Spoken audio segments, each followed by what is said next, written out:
연구실에서 일한 지 1년 정도 되는 어느 날, V와 나는 주간 회의를 위해 함께 앉아 있었다. 나는 그와 대화하는 것을 좋아했다. V는 내가 아는 다른 과학자들과는 달랐다.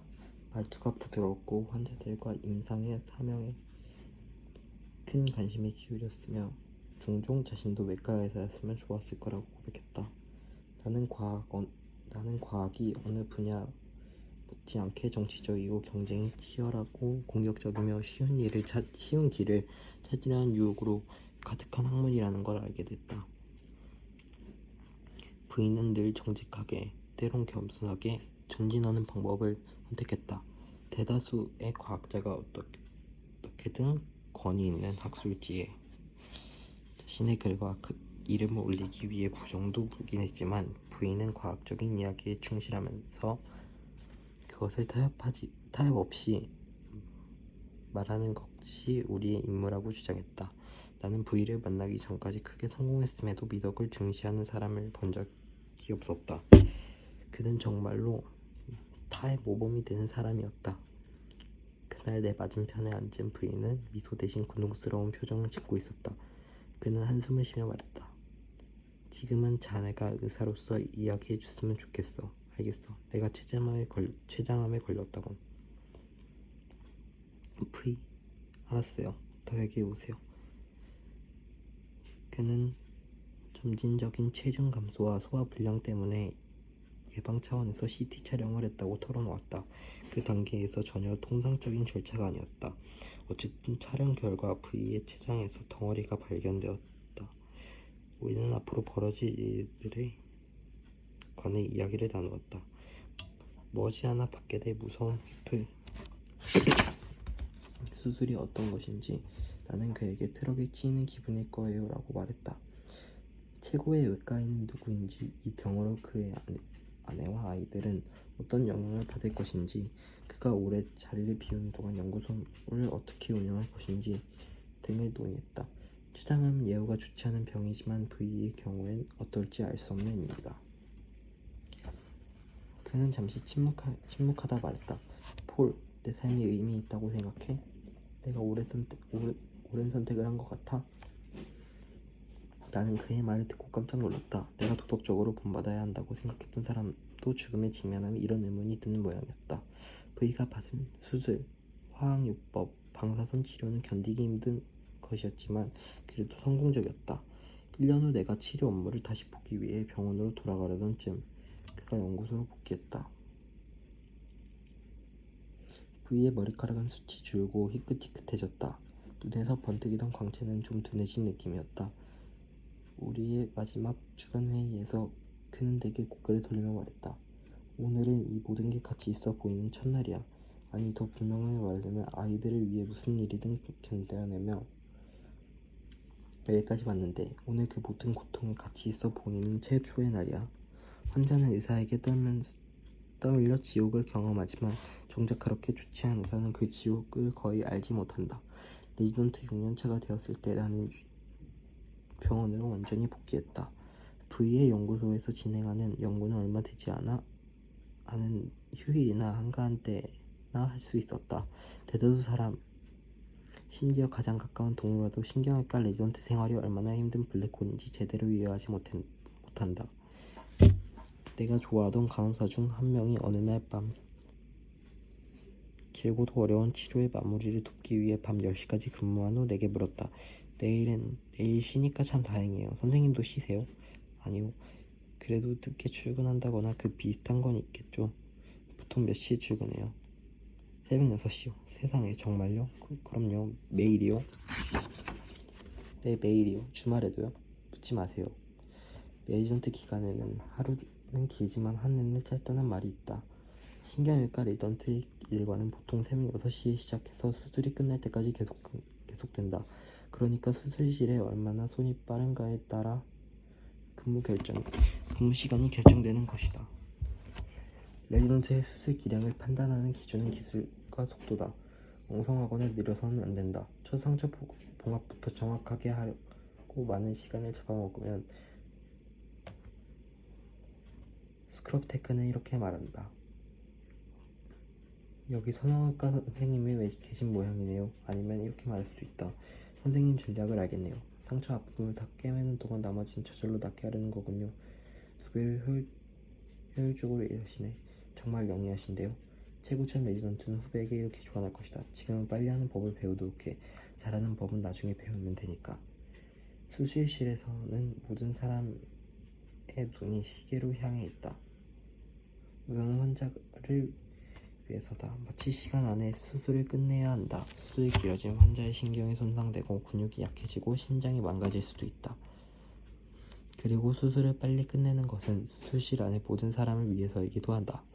오늘 밤엔 언제 이곳을 나가게 될까? 수술 시간을 단축하는 방법은 두 가지인데 거북이가 토끼 이야기를 예로 들면 가장 잘 이해가 될 것이다. 거북이는 최대한 빨리 움직인다. 손이 안 보일 정도로 빠르게 움직이고 도구들을 덜거덕거리며 사용하다가 바닥에 떨어뜨린다. 환자의 피부는 커튼처럼 스르륵 열리고 두개골을 덮는 피부든 혓가루가 수술대에 내려앉기도 전에 트레이에 감긴다. 그 결과 절개가 완벽하게 이루어지지 않아 이쪽 저쪽 1cm씩 더 절개해야 할지도 모른다. 반면 거북이는 신중하게 허투루 움직이는 법 없이 2번 판단하고 한 번에 절개한다. 다시 손을 써야 하는 일은 발생하지 않는다.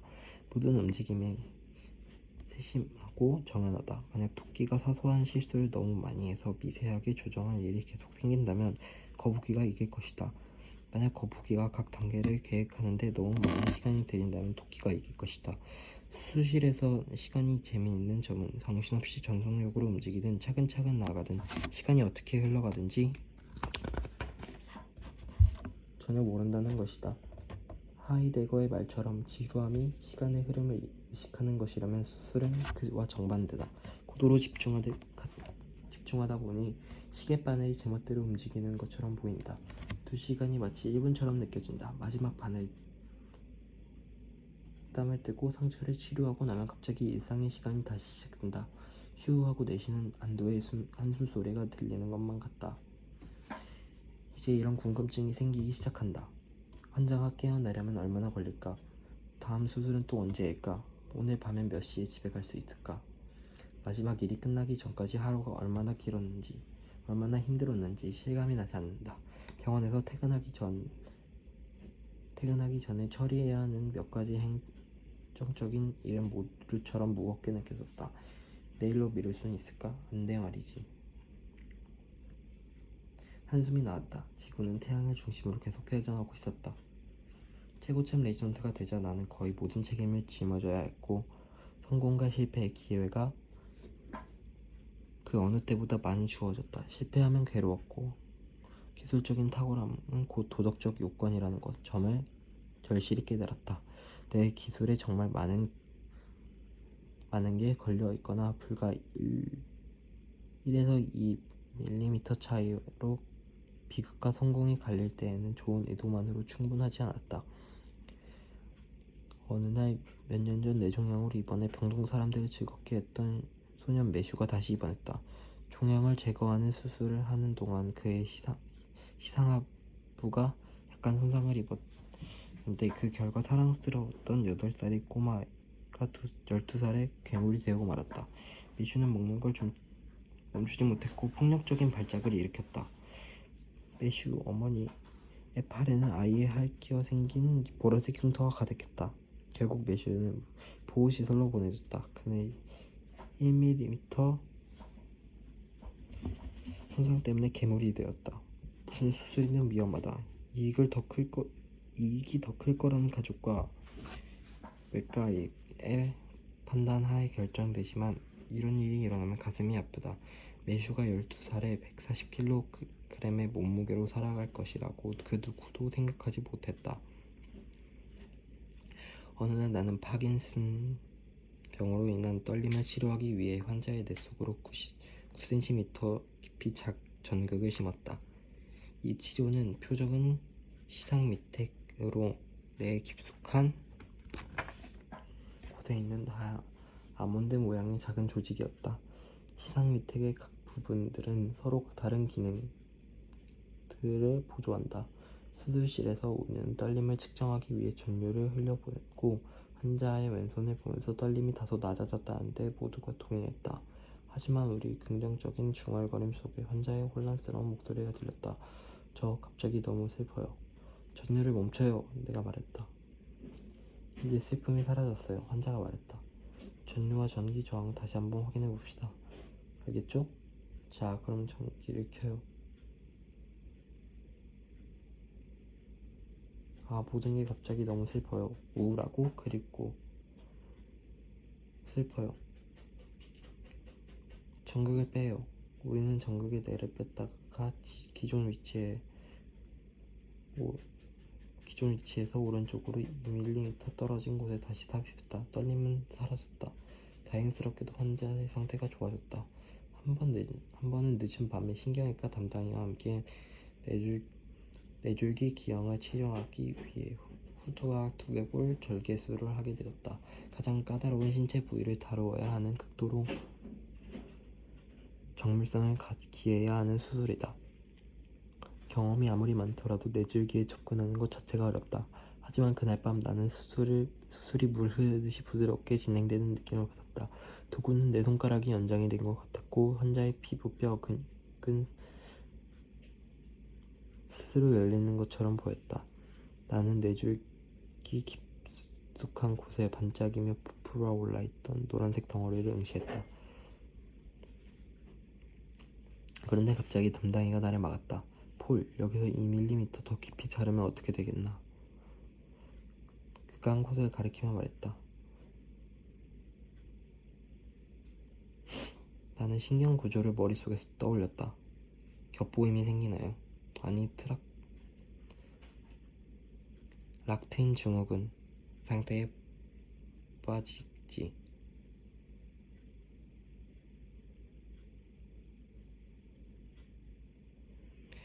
담당이는 현미경에서 고개를 들지 않은 채 말했다. 내가 이걸 아는 건 이 수술하면서 3번 그런 일이 있었기 때문일세.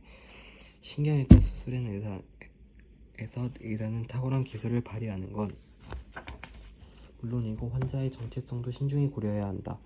수술을 결정할 땐 자신의 능력에 대한 정확한 평가와 환자가 누구인지 또 그가 무엇을 소중하게 여기는지에 대한 깊은 이해가 필요하다. 1차 운동 피질 같은 특정 뇌 영역들은 거의 침범 불가능한 곳으로 간주된다. 손상되면 관련된 신체 부위가 마비되기 때문이다. 피질 중 가장 침범해서는 안 되는 곳은 언어를 관장하는 부분이다. 보통 잔해에 있는데 베르니케 영역과 브로카 영역이라고 불린다. 전자는 언어의 이해를, 후자는 언어의 표현을 담당한다. 브로카 영역이 손상되는 환자는 남의 말을 이해하더라도 본인이 말을 하거나 쓸 수가 없다. 베르니케 영역이 손상되면 말을 할 수는 있지만 언어를 이해할 수 없다. 그래서 환자가 하는 말은 서로 무관한 단어, 구절, 이미지에 나열이 되어버린다.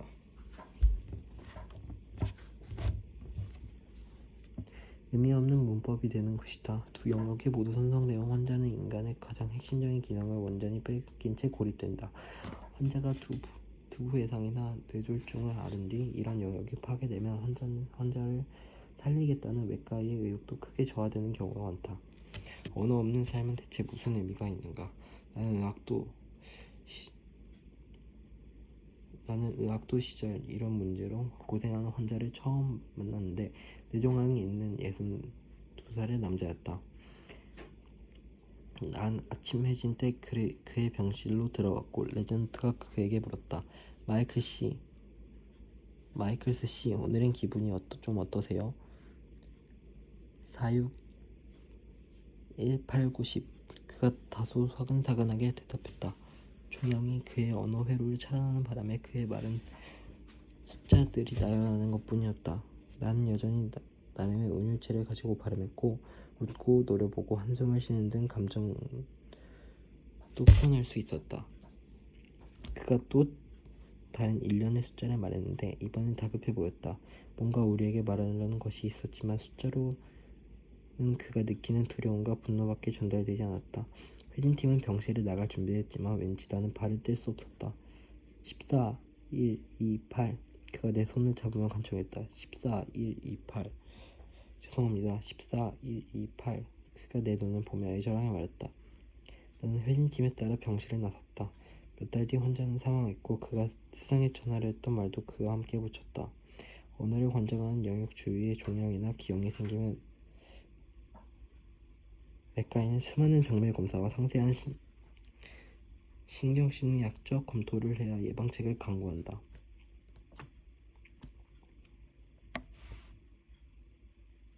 중요한 것은 환자가 깨어서 말을 하는 상태로 수술이 진행된다는 것이다. 내가 노출되고 종양이 적출되기 전 환자가 다양한 언어 과제를 수행하는 동안 외과의는 끝부분이 공 모양인 전극을 쥐고 피지의 작은 영역과 전류를 흘린다. 전극이 피지의 중요 부위에 전류를 보내면 환자가 말하기 능력에 지장이 생긴다. A, B, C, D, E, F, G, H, I 이렇게 뇌와 종양을 검토하는 과정을 거쳐야 안전하게 절제할 수 있는 부분이 어디인지 결정할 수 있다. 그러는 내내 환자는 언어 과제의 잡담에 전념하여 깨어 있어야 한다. 어느 날 저녁 나는 이런 환자의 수술을 준비하면서 MRI를 검토했는데 언어를 관장하는 영역을 종양이 완전히 뒤덮고 있었다. 조짐이 별로 좋지 않았다. 서류를 살펴보니 외과의 종양학 전문의, 방사선 전문의, 병리학 전문의로 구성된 종양협진위원회는 이 환자를 수술하는 건 너무 위험하다 판단을 내리는 상태였다. 이런 상황에서 외과의가 어떻게 수술을 진행할 수 있단 말인가? 나는 약간 화가 났다. 환자에게 수술을 못한다고 말하는 게 우리의 책무일 때도 있다. 그러는 사이 환자가 들것에 실려 수술실로 들어왔다. 그는 내 눈을 똑바로 쳐다보고 머리를 가리키며 이렇게 말했다. 이 왕을 내에서 그걸 꺼내달라고 무슨 소린지 알아? 담당이가 수술실로 들어왔다. 그는 내 표정을 봤는지 이렇게 말했다. 나도 알아. 수술하지 말자고 2시간이나 설득했는데 씨알도 안 먹혀. 어쩔 수 없지. 뭐 준비는 됐나? 환자는 알파벳을 외우거나 숫자를 세는 대신 수술 내내 욕설과 훈계를 멈추지 않았다. 그 망할 게 아직도 내 머리에서 안 나왔나? 왜 이렇게 굶떠? 빨리 하라고. 그 망할 걸 빨리 꺼내란 말이야. 종일 여기 있었대. 그런 건 신경도 안 쓴다고. 그냥 꺼내란 말이야. 나는 거대한 종양을 천천히 지구하면서 환자의 언어 능력이 조금이라도 문제는 생기지 않는지 주의를 기울였다. 환자의 독백은 그치지 않았고 종양은 페트리 접시 위에 놓였다. 깨끗해진 내가 빛나고 있었다. 이거 왜 멈추고 이래? 당신들 원래 이렇게 멍청해?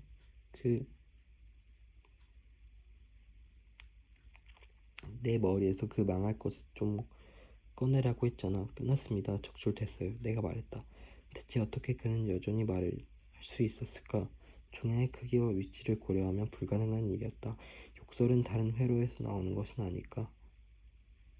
어쩌면 종양이 그의 뇌를 바꿔버린 것일지도 모른다. 하지만 두개골은 저절로 다치지 않을 것이었다. 내일 좀 더 깊이 생각해볼 시간이 있다. 나는 레지던트 생활의 정점에 올랐다. 핵심적인 수술은 대부분 통달했다. 연구 성과로 권위 있는 상을 여러 개 받았다. 나를 채용하고 싶다는 제안이 전국 곳곳에서 들어오기 시작했다. 스탠퍼드 대학은 신경조절 기법에 주력하는 신경외과 겸 신경과학자를 찾기 시작했고 그 자리에 내 관심사가 딱 들어맞았다. 내 후배 레지던트는 내게 와서 이렇게 말했다. 이분들한테 막 들었어요. 채용되신다면 제 교수님이 되시겠네요. 쉬쉿. 내가 말했다. 부정타게 이러지 마. 생물학, 도덕, 삶, 그리고 죽음의 개별적인 가닥들이 마침내 서로 엮이기 시작하는 듯 했다.